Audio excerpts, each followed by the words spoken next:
あなた見て、私たちの赤ちゃん。ああ。よし。お前の名前はアノス・ボルディゴードだ。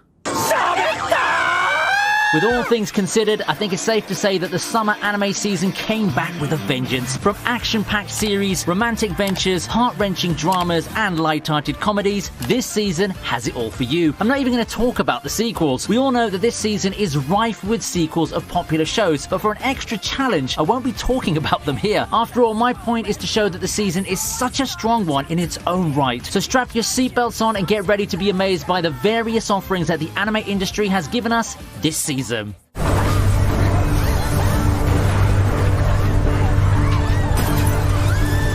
So to start things off, we go with Japan Sinks 2020. It's been a while since we've been treated with a grim disaster series, in the same vein as Tokyo Magnitude 2.0, which I've talked about in an older video that I'll link on the top of the screen. Japan Sinks 2020 kicks off with an earthquake of insane proportions. We've always known that eventually a giant earthquake has the chance to wreck Japan, and this Netflix series takes a look at the possibility through the lens of the country literally finding its way into a watery grave. It is, at its core, not exactly a disaster series, because the said disasters only set the tone for the more important cultural themes that surface. Overall, I think that for something marketed as a disaster series, Japan Sinks 2020 is, all things considered, a pretty nice and gripping show. It does have its shortcomings though. While there are lots of interesting themes, a lot of them do feel underdeveloped. Nevertheless, when it comes to tone and music, this one is still pretty decent. Next, we move on to Fog Hill of 5 Elements for our number 9 entry.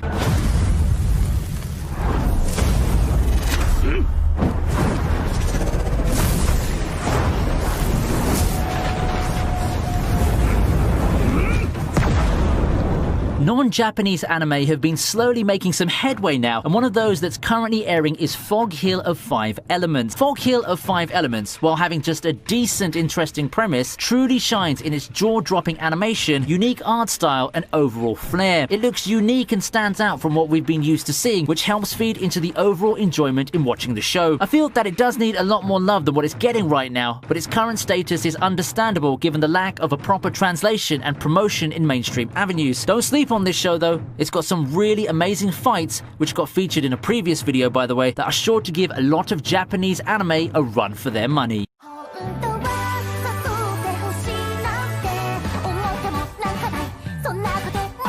Up next at number 8 we have Uzaki-chan Wants to Hang Out. Can't get enough of Dagaki-san? Then we might have the next best thing for you. A nice innocent slice of life show, Uzaki-chan Wants to Hang Out tells the trials and tribulations of Sakura Shinichi. After all, what else do you call it when all you want is a little bit of peace and quiet, but in comes the loud underclass men who seemingly make a living poking fun at you? Perhaps all of this teasing will lead to something else blossoming between the two of them. Only time will tell. Probably more known for the, in my opinion, unjustified controversy, Uzaki-chan is probably on a lot of your radars. I find it a shame that the controversy had to take precedence because on its own, the show's really relaxing and just a fun watch all throughout. It's not deep or complex, but it doesn't need to be. I don't get tired of the main character's antics at all, and they make it a really enjoyable combination to watch. Make sure to watch this if you really want to unwind.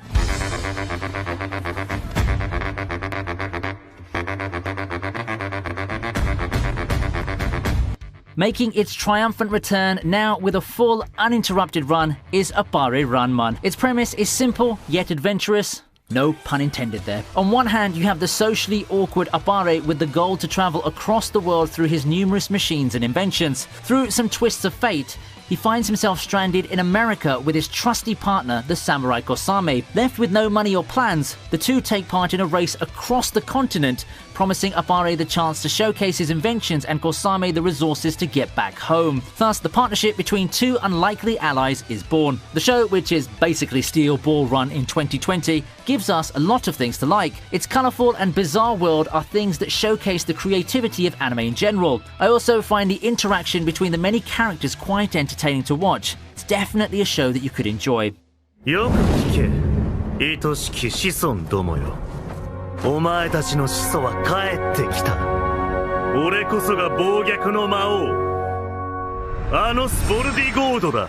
2020 seems to be a very good year for overpowered protagonists. Mahoka's coming back in the last quarter of the year, and we have the return of Kirito in this season's Sword Art Online. Airing alongside Alicization is the show featuring the third member of the trio of overpowered light novel protagonists that somewhat look alike, Misfit at Demon King Academy. Anos Voldigod is many things with his godlike power that's beyond comprehension, and in his confidence, he allows himself to be killed and reincarnated 2,000 years in the future, only to wake up to a future where history has been rewritten and no one recognizes his status as the Demon King. Even the overall power level of the world has fallen after years of peace. However, everything's but a minor inconvenience in the face of the Demon King that's come to retake his throne after 2 millennia. The era of magic school light novels has come full circle here, and now we have something like the One Punch Man of the genre. Misfit's just so over the top that it's entertaining even for someone who's not too fond of this genre. It's just crazy to think how far we've come. To be fair, in between all of the craziness featuring the almighty Anosama, Misfit is an enjoyable show with its fair share of drama and touching moments, so it's way more than just a parody of sorts. Rent a Girlfriend is our number 5 entry.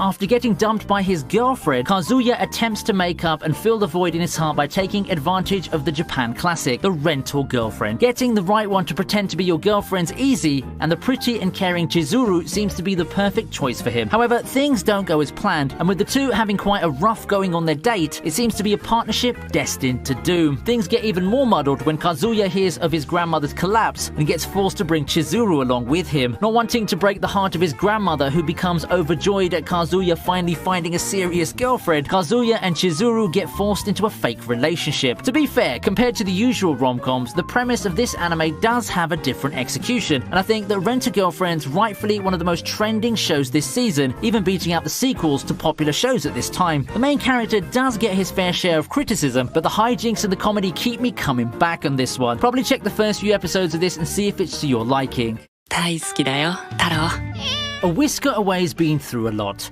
Thanks to the situation of the world at large, what was supposed to be a film ready for theatrical release ended up becoming a Netflix offer sometime right before the summer season. A Whisker Away ends up being something you'd expect from a Disney movie, but with anime characters. You know, the whimsical romantic story involving magic and transformation that we've come to know. While the story might seem quite plain at first, I think that it ended up quite nice and heartwarming. The art's just amazing and exceptional as expected from a full-length anime film. A Whisker Away is no Shinkai movie, but I think that it's a dramatic and heartwarming adventure that's a good way to spend 2 hours of your time. It's a really fun story that you can settle down and enjoy with the family. ヒュスク、小切手を。入金完了いたしました。バランス、アンリミテッド。 Much to the joy of fangirls worldwide, Millionaire Detective has made its glorious return, and likely for good. The comedy show that follows the duo of the hilariously rich Daisuke and everyman detective Haru has hit the ground running once again. The main draw of the series for me, though, is the chemistry between the main duo. The two are polar opposites, and their chemistry helps make the show very fun to watch. Now, I know a lot of people who find Daisuke's swag and riches hilarious meme material, and I dare say that his antics help push the charming story just to the next level. The humor's great, the action's nice, and the characters are just so over the top that the show just becomes so entertaining. If you've not given the show a try from the previous season, now's the time to join the ride. In second place, we have God of High School. Admittedly, I underestimated the fan base for God of High School before the season came in. I knew it was going to be popular, and for good reason too, but I didn't expect it to blow up like this as early as the first episode. Does it deserve the hype? Hell yeah. God of High School has, by all measures, a simple plot and premise. Cocky high schooler thinks he's hot stuff, gets his ass kicked and starts his journey to win the King of the Iron Fist tournament. I mean, the God of High School. Yes, that's the name of the tournament. Along the way, expect to see some of the coolest and most breathtaking fight scenes this season has to offer. The show made me a believer so early with its amazing fight choreography and animation, and I can't wait to see what's going to happen next. In spite of all these things, as a webtoon reader myself, I was a bit disappointed with the pacing and the content that was cut. But after the Tower of God adaptation, I guess this is something we should have expected. One of the reasons why I listed this show in second place is because if you don't mind the simple plot and are here mainly for the action, this show would probably be my top pick of the season for you. With so many candidates, I think there's only one show that I'm going to vote for in the top spot, and it's Decadence. よし、行け。